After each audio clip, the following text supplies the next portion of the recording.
Hey there, drone fans. Rick here again from Drone Valley. In today's clip, I'd like to show you 5 things that you may not know about the brand new DJI Mavic Mini. Because anytime a product like this shows up, we just can't wait to get out in the field and start flying it. So this quad has been up in the air pretty much non-stop, except when it was dark or we were charging the batteries, for the last couple of weeks. So we've got a ton of airtime on it, and when you fly it that much, you uncover some pretty cool things about it that aren't naturally apparent. So they're not in the manual. Maybe if they mention them, they don't really explain them. So these 5 things I'm going to talk about have to do with technique, they have to do with technology, and a couple of them are tutorial things that I want to sort of explain how to use it a little bit more efficiently. So if you stay tuned, I'll give you 5 interesting things that, again, you may not know about this quad that'll really enhance your flying experience. So stay tuned and we'll get started. This first tip has to do with charging your drone. The Mavic Mini is available in 2 different versions, the basic kit and the Fly More combo. Now the Fly More combo is a little bit more money, but I think it's totally worth it because it includes a whole lot more charging gear that'll help you get everything charged up and back out flying a lot quicker, and it also includes 2 extra batteries. So I'll talk about the Fly More kit first, and then I'll give you a couple of tips for the basic kit. So if you open up the Fly More combo, the first thing you'll find is the wall charger. Now it's a specialized high-speed QC compatible wall charger, and it's different than most chargers you have out there that simply output 5 volts at maybe 1.5 amps or 2 amps, which charge most pieces of gear pretty quickly. But if you have a QC compatible charger like this, it can actually change its voltage and its current based on the needs of what you're charging. So it can fire more electrons at it safely to charge things up a lot more quickly. So that's a really nice bonus. They also include a battery bank or a hub for charging your batteries, and they include 2 USB cables that are USB-A to micro USB, and you'll use these to charge all your gear. So when this first showed up, I knew the hub was going to be intelligent, just like all the other charging hubs DJI has, and that's kind of a cool feature because what it does when you first power it up is there's brains in there that'll look at whatever batteries are inserted, and it'll determine which battery needs the least amount of charge. It'll fire every electron that comes in at that battery first. When that's fully charged, it looks at the other batteries and finds the one that needs the next least amount of charge. It'll go after that and then go after the third one. So it'll walk through the batteries in order of the least amount of charge needed, and that makes perfect sense because you really want to get back out and fly as quickly as possible. So you kind of want whatever battery needs the least amount of charge to be topped off first so you can get back out flying while the other 2 are charging. So I looked at the hub and I thought, well, that's a great little hub they've built there. It's got a nice, form factor to it. It holds the batteries well. It's a great case to protect them. And then I looked on the end and there's a micro USB connection here, and that's what you connect up to the charger to charge it. But then I saw the full-size USB-A connection, and as I mentioned in the unboxing video, a brilliant move on DJI's part to allow you to use this as a portable battery bank with whatever batteries are in there to charge an external device. So I thought, well, I wonder if I connect up the battery bank to the charger, can I use that USB-A connection to daisy chain my controller and charge my batteries and my controller at the same time? Because that would be a perfect situation. Well, it turns out it works, but not quite like that. So let me explain. I'll plug the charger in first, and I'll plug in the first USB cable, and I'll plug in the battery bank. Now, the minute I plug this thing in, you'll see on the front, 2 of these are fully charged and 1 needs a charge. Okay, so these 2 are fully charged and the center one still needs a charge. So of course it figured that out pretty quickly and it's charging the center one, and that's great. So I thought, okay, Rick, let's be smart about this. If I connect the USB cable up to it, can I then connect that up to my controller? And be careful the way you put this in because they didn't really, yep, see, I did it backwards. You got to be really gentle when you plug that in. What I would tell you to do is put a mark on the top of the cable. I haven't done that yet, but put a little mark up there, a little black mark, so you know which side goes up. But anyway, my point was I'm still charging my batteries, and that's frustrating because if I'm really thinking about grabbing whichever battery is finished charging and getting back out flying, I'm not really charging my controller. It would be great if I could parallel charge all these at the same time. The reason you can't do that is because the charging hub is smart enough to treat the external connection as another battery. So it's going to give priority to the batteries, charge all of those first. Now when they're fully charged, it's going to send that extra current out to the external device and we'll start charging this controller, which I guess makes sense. In general, it makes sense because a quick charger like this can't charge more than 1 device at a time. Because remember, this is going to negotiate a voltage and a current for whatever it's charging at that point. It's got to be a one-on-one relationship. And if I was able to pass current over to this, now I've got to fast charge everything. It just doesn't work that way. So let me simulate that. So right now I've got 2 full batteries and 1 that's charging. If I disconnect the one that's charging, it'll take a second to make the adjustment, but it realizes, okay, my batteries are charged. Now I can pass that current externally and you can see that it's charging. So great job on this. I would have loved, I guess I would have sacrificed the quick charging, but I would have loved a way for me to charge that at the same time as this. Now your alternative is to buy a second charger like this and just connect this up with a USB cable to charge it up, and you're in good shape there. So that's pretty much how you'd use the Flymore combination. Now, if you didn't buy the Flymore combo, unfortunately, you don't actually get a wall charger. Now, that's interesting because when I first got the kit, the manual has a wall charger in the kit, so they must have decided later on that they weren't going to include it. So if you're going to use the basic model like this, you get one cable, I believe, in that kit,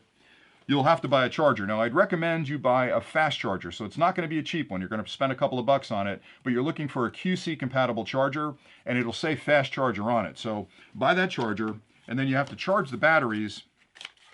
You don't get the hub, so let me put that away.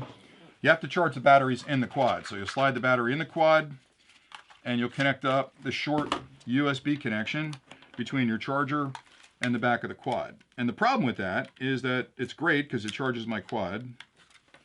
So the quad's charging right now, the battery's charging. I'll flip it over so you can see that. There you go. So I'm charging my battery, but the problem is I'm not charging this guy. So do I buy a second charger with a second cable and charge this guy simultaneously?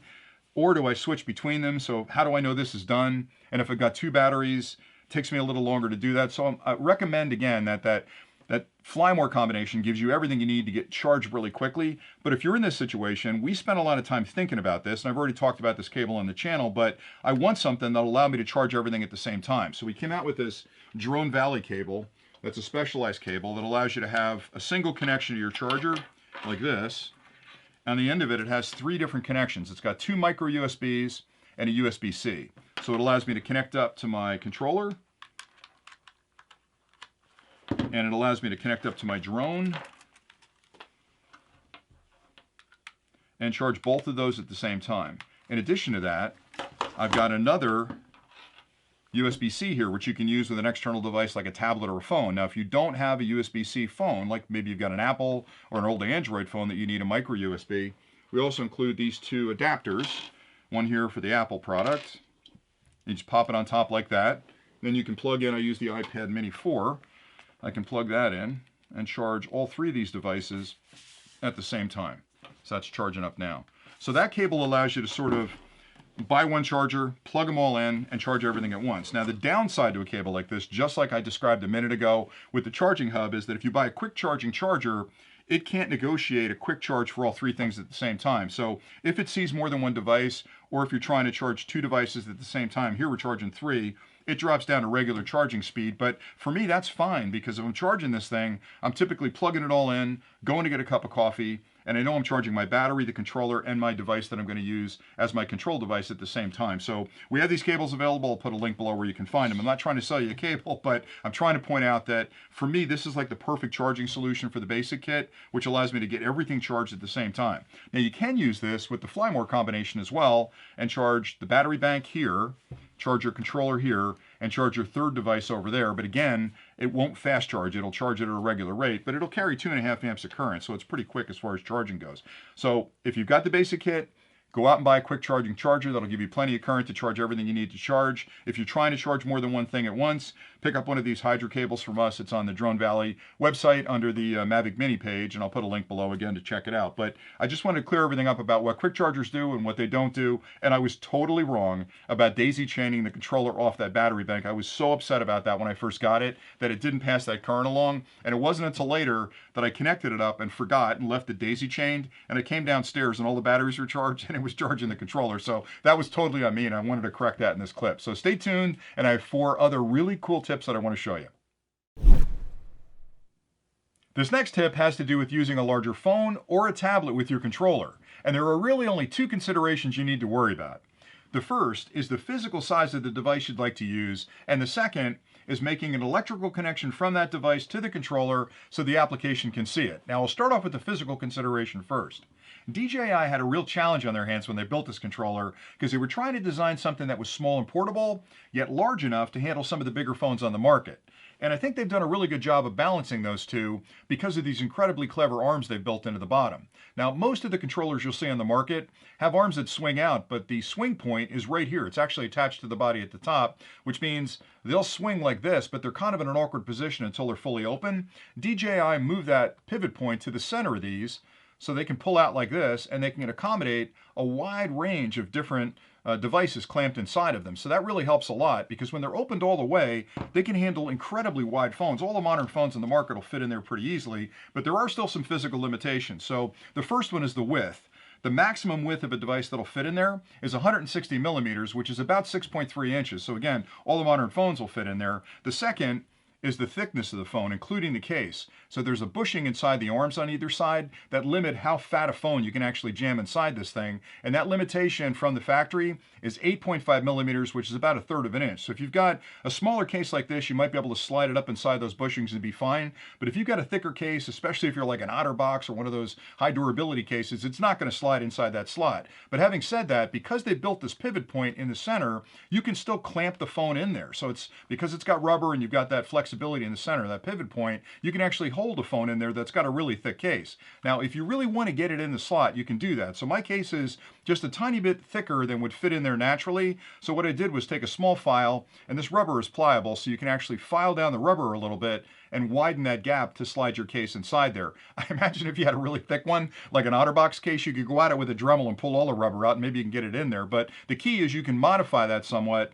to fit the case you've got to slide it up inside. But I wouldn't do that normally because the fact that I can clamp it in there because of the rubber is plenty fine for me. It actually holds the phone really well. Now the second challenge you've got is making a physical connection here, or I should say the electrical connection there, because this only comes down to the middle of the handle. So if you've got a case that's really thick and your phone sits way down, this may not actually make the connection because it's too short. So trying to get it up as tight as you can to the body is important, and that's why maybe you'll have to sort of fiddle it with these guys on the sides and sand them down a little bit. Now, having said that, there are some tablets that'll fit in here as well, and you're thinking, well, how can that be? The tablets are way wider than that. Well, DJI actually built these slots into the side of the arms. Now, when I first saw the controller for the Mavic Pro, I saw those slots and I thought to myself, okay, this one makes sense because it provides a way for that cable to sort of, have a little space to go when you plug your phone into it so it can back off like that. But there's no reason to have a slot in this arm until I tried to use a tablet. So when I first got the Mavic Pro, I was using the iPad Mini 4.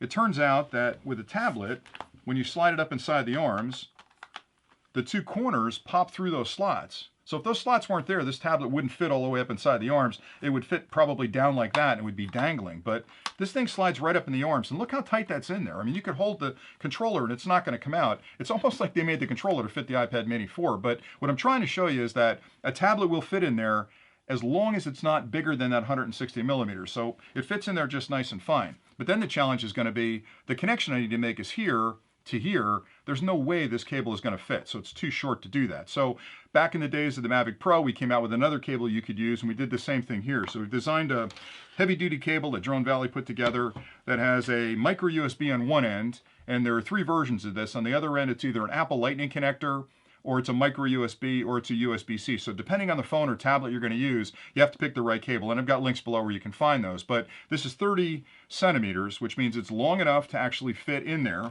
and it'll give you a little bit of flexibility. So in the case of the Mavic Mini, I'll plug the micro USB in on the side. And then when I use the iPad Mini 4, I like to have it come around the back. So I'll actually spin this around, slide the iPad Mini 4 in there, and on this end, I'll turn it up so that the cable has plenty of relief in the back. Now, what's nice about this, being the 30 centimeter, is the fact that it's long enough to make the connection without actually pulling on it and causing strain problems with it, but it's not too long where it's going to get snagged on anything. So you can dress that cable up really nice behind it, not have to worry about it. The problem with a lot of those cables are they're a foot long or 1.5 feet, 2 foot long. Then they're dangling behind here and you're going to get snagged on a bush or something. So we made this just the right length that you can use with a tablet in the handle. You can use a larger phone and still connect it. And also we built it so if you're using a tablet adapter, it's long enough to reach the tablet. The other thing that's really nice about it is we made this extended. So if you've got a really thick case, it'll fit through the end of the case and actually make the connection to your phone. A lot of these are really short, so you can't plug them in because the case is too thick and they won't actually plug in. So there are a couple of adjustments you can make. And again, I like the fact that they built this with features in it they don't actually talk about, because honestly, these little wings up here, the slots that the wings fit through, those aren't talked about anywhere in the manual, and if you don't spend a lot of time flying with it and trying things out, you would probably never known that they were there and couldn't use a larger tablet with it. So anyway, it does work with larger phones. If you make the adjustments, you can use the Dremel or the file to make it thicker, and if you need to extend the cable, we've got you covered there as well. The next tip is something I like to call the Dobo Affect. I named it that after a good friend of ours, Original Dobo, who was the first person to actually uncover this. And it's a bit of a glitch or maybe an Easter egg inside the software that actually allows you to control the pitch of the camera just by placing your finger on the screen and moving it around. Now, it was really cool when you first discovered it in the original Mavic Pro, because in the Mavic Pro, you could not only control the pitch, but you can control side-to-side motion as well. And that's something you couldn't do on the original Mavic Pro using the controls that you were given. Now on the Mavic Mini, they've limited it to just the pitch, so just up and down. But I think with the software, they may actually change that to give us a little bit of side-to-side motion. So today it's more of a unique thing that you can do that really doesn't add much value to it. I'm sure there are places you probably could use it, but I wanted to point it out because it's not something you would normally stumble over. And I think it's a really cool glitch in the software that allows you to do something that you can't actually do with the controller. And I'm hopeful that down the road, they'll actually expand it to allow us to not only move the camera like this, but also move the camera like this. Because you can imagine flying this way and sweeping across that landscape in front of you as the drone was moving in this direction. There's all kinds of cinematic shots that you can get on the Mavic Pro because of that discovery by Original Dobo that you can't naturally get with the controller. Now, if you've never seen his channel, I've got a link below where you can go check it out. He's a really smart guy that's like a wizard with technology, and he does a lot of reviews on really cool tech and stuff. So if you haven't checked him out, hit that link down there and go check out his channel. So let me show you how it works. So normally you would use this right here to control the up-down motion of the camera. So I can sweep down and I can sweep up. But now with this Dobo Effect, you can actually place your finger on the screen, give it a second, it'll recognize your finger, and I can pull the camera down, and I can pull the camera back up. Now again, that's kind of a party trick, but if they expand that like they did in the Mavic Pro to give me side-to-side movement as well, that's going to become really, really valuable. So there's your tip on the Dobo Effect. This next tip has to do with the batteries that power your quad. With the new Mavic Mini, DJI has switched from using a lithium polymer or LiPo battery to using a lithium ion battery. Now you may not know the differences between these technologies, and at this point you might not even care, but there are a couple critical differences between them that are important to understand because it'll affect the way you charge them, you store them, how they work with your quad when you're out flying. So I'll point out the pros and cons of each just so you understand how to get the best value out of the batteries you own. Now the technology is very similar between the two. The chemistry is really similar as well, but it all started with the lithium ion. That's the first battery that really broke open the portable market for consumer electronics. It's a battery that you can charge pretty quickly. It hangs on to its charge for a long period of time, and it's the reason we can carry a laptop around for 8 or 10 hours and still be able to use it. So that technology's been around for a while. It's proven, it works, and it's cost effective. The lithium polymer is sort of an upgraded version of the lithium ion battery that's built to do certain things really, really well. It's a custom battery that has some characteristics that flatter certain applications that the lithium ion may not be appropriate for. And this is the battery that DJI has used in most of their quads that they've released in the last 5 to 10 years. So you might be wondering, why would DJI go from new technology to old technology? It really isn't old technology. It's been around a long time, but it's still in widespread use today. The reason they did that are based on some of the benefits that the lithium ion technology brings to the table. So I'll go through those now. So the first one has to do with price. If you compare two cells, lithium polymer versus lithium ion, you'll find the lithium polymer is a much more expensive product to produce for a lot of different reasons. So just comparatively, I've got a Mavic Air battery here and a Mavic Mini battery here. The Mavic Air battery today, about $90. The Mavic Mini, about $45. So when I compare the two, having a less expensive cell that can power my quad means I can sell the quad at a lower price, right? And that's exactly what they're going for the Mini. So the first advantage is price. It's going to be less expensive. And again, there's a lot of reasons it's less expensive.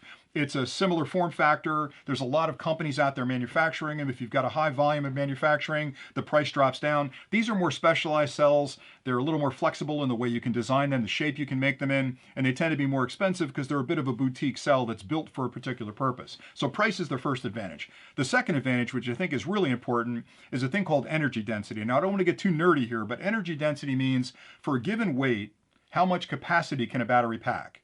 What that means is a smaller battery like this has a really high potential for charge compared to a similar weight in the LiPo technology. So if you had a lithium ion and a lithium polymer battery of the same weight, in general, the lithium ion would have a higher capacity. Again, another advantage for a small quad because with more power in the battery, it means I can fly the quad longer. So I've got a lower cost and a higher energy density. That's a home run for me. Another advantage to this battery is it doesn't have what I'll call the memory effect of charging. The lithium polymer cells, when they're shipped to you, are typically in a sort of suspended animation state. There's no charge on them. The first time you charge a LiPo cell, the recommendation is fully charge it, and then almost fully drain it, and then fully charge it again. So you're conditioning the cell to understand what the upper and lower limits of its charging capacity are. With the lithium ion, there's none of that. You can charge it halfway, use it, run it down again, charge it up again. So there's no penalty in that charging cycle with the lithium ion. The downside to lithium ion is that you don't get as many charge cycles out of it. So you get a lot more, in general, a lot more charge cycles out of the lipo cells, less charge cycles of the lithium ion. But again, at a cost difference of 2x, you could replace this. If it got 30% less charge cycles on it, you could replace it and still have a lot more flying time out of it. So that's one of the disadvantages. Another disadvantage of the lipo cell is that it's not real good in varying temperatures. So it's very sensitive to being hot or being cold, whereas this one can take a little bit more abuse. You can actually use it in colder temperatures with a little bit more predictability. With the lipo cells, what I've found when I'm flying with them is if you're out in cold weather, normally you'll see a battery decay over time when you're flying. It'll go from 90% to 80% to 70%, and there's a time scale of how it does that sort of reduction in capacity. But problems with the lipo cells are when you get them cold, they can go from 90% to 80% to 40%. And you might be out there in the field someplace and scrambling to get it back. With the lithium ion, they're much more predictable in their decay, which means as you're using them, that discharge happens at a more linear rate. So they're more predictable. So there's a ton of advantages to what the lithium ion cells bring to the market. And I think, number one, the cost, number two, the energy density, and I guess number three, the form factor, because I haven't cracked either of these open. I'll absolutely do that on one of the future clips. But to me, this thing sure has the shape of two very, very common 18650 cells that are lithium ion. So I would bet if I crack that open, I've got some very common cells inside of that are mass produced today, very high quality cells that make that a lot less expensive to put out in the market. So for all of those reasons, you're in good shape using the lithium ion. Now, a couple of keys here. If you're going to charge these, this one you're going to want to make sure that you charge it fully. And if you don't use it for a while, you're going to discharge it. This one, you don't have to worry about that. So this one, I would say charge it fully, put it in your pack, and then use it when you want to use it. When it discharges, if you only want to charge it halfway and go out and fly, you'll be okay. With this one, don't do that. With this one, you want to charge it fully, use it, leave it in about a 30% charge state. That's the healthiest for it to be. And then charge it before you're going to use it again. So there's less maintenance, less concern about this. I guess if I had to put a characteristic to each, I would think maybe more robust and more fragile, okay, between the two. But I think that's the reason. So the lithium ion for me is a good choice for this particular Mavic Mini because it gives me a lower cost, gives me higher energy density, and it can take a lot more abuse. And quite honestly, that quad is marketed to new consumers that haven't flown a quad before. So if I'm going to give them a battery, I want to give them one that can be abused a little bit because they're not going to follow the instructions all the time and they're going to do goofy things with it. Where with this battery, if you do goofy things with it, there's no coming back from it. The battery's done and you got to replace it. So those are the reasons I think they went to the lithium ion cell. And again, I really think both of these are equal technologies. In this case, I think the lithium ion was the right choice for the Mavic Mini. This last tip has to do with a really cool feature called video caching. And if you're not familiar with that term, video caching is a feature that's built into the DJI Fly application that allows you to locally record the video stream that's being sent back from the quad while you're flying. Now, I'm sure a lot of new flyers are going to be curious about this, so I'll give you a really quick overview of how it works, how you can turn it on, and give you a couple of pointers to get started. So when you're normally flying your quad, if you've got it in video mode, and you hit the record button, the quad will immediately start recording video to the local micro SD card inside the quad. And if you spend a full day of flying, you'll end up with a lot of video files and picture files on the quad. You'll download those to your computer. And the hassle is you may need some of those files back on your phone to actually edit them and upload them to your social media sites, and that turns into a bit of a headache. So if you turn on video caching in the application, when you hit that record button, the recording will still happen to the quad, so you'll get that full HD quality video recording on the quad, but at the same time, that video stream that's being sent back to your phone will be recorded locally on your phone or your tablet, and the advantage there is I can immediately go back into the DJI Fly application, into the section where I can do editing, and I can edit that video, add titles, add music, and immediately upload that to my social media sites right from the field where I'm flying. So it gives you a lot more flexibility with those files. Now, a couple things to keep in mind. Number one, it is limited to the amount of space you dedicated to it inside the application, and I'll show you how you can make that decision in a minute. The other thing is, it's not going to be the same quality as the recordings on the quad that's out there flying, because the quad can record 1080p or 2.7K. you're recording the video stream that's being sent back, and that's a 720p definition. Now, to be fair, 720p is probably fine for a lot of the social media sites, but if you need to use that HD video footage from on the quad, there's a couple of ways I'll show you at the end where you can actually transfer that back over to your phone. But those are the two things to keep in mind. Now, give me a second and I'll show you how to turn it on. The first thing you'll want to do is open up the DJI Fly application, get on the main screen. In the upper right-hand corner, you'll see 3 dots. Tap those. That'll bring up the main menu screens. Across the top, you'll see a bunch of headings. Tap on Camera.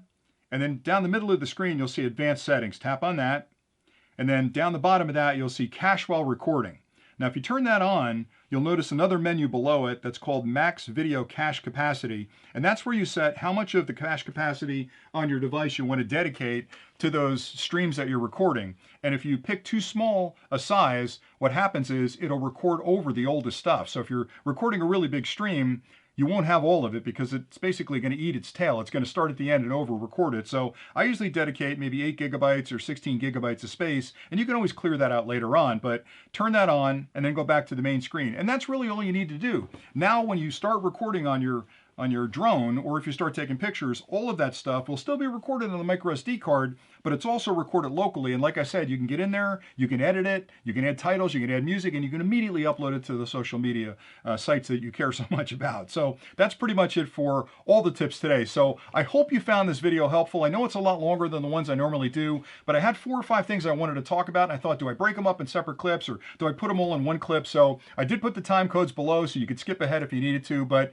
I love talking about this kind of stuff, and I'm hoping you guys are finding value in it. I've been flying this thing nonstop since it showed up, and a lot of these tips and tricks that I've picked up, I really like to pass along to you because I know this is a very popular quad. A lot of people are flying it. A lot of new flyers are flying it. So again, I hope you guys are enjoying these clips and you're getting value out of them. That's pretty much it for today. If you have any questions about anything I've covered, drop those in the comments below. If you need any of the devices I've talked about, we'll have links below where you can get to those as well. Again, thank you so much for watching the channel and all the subscribers that have been added recently. We really appreciate the support, and it just drives me to do more clips and spend more time investigating these type of technologies so I can explain it on the channel. That's it for today. Thanks an awful lot for watching, and until next time, happy flying.